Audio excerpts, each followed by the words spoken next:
ඒතර අපි මේ වගේ ගාණක් කෙටියෙන් අපිට හදද්දී අපිට මෙන්න මේ ක්‍රමය පාවිච්චි කරන්න පුළුවන්.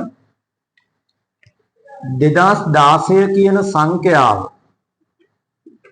අපි ප්‍රථමක සාධකවල බලවල ගුණිතයක් ආකාරයට ලියනවා.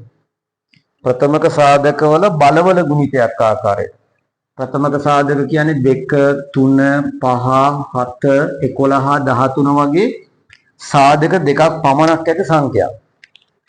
එතකොට 2016 කියන එක මේ ප්‍රථමක සංඛ්‍යාව වලින් බෙද බලන්න පුළුවන්. 2016 දෙකෙන් බෙදනවා. 1008යි 1008 ආයි දෙකෙන් බෙදනවා. ඔහොම බෙදාගෙන යන්න පුළුවන්. එතකොට අපිට එනවා දෙකේ පස්වෙනි බලය ගුණ කිරීම 3 වර්ගය ගුණ කිරීම 7 පළවෙනි බලය කියලා.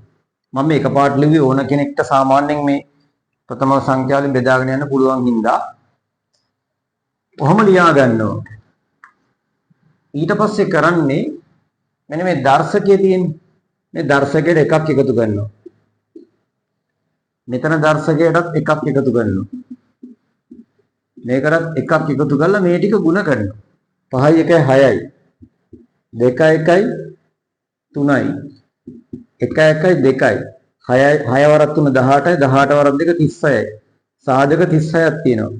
මෙතනත් ඇත්තම තියෙන පැටර්න් එකක් තමයි. ඒ පැටර්න් එක හොයාගෙන මේවට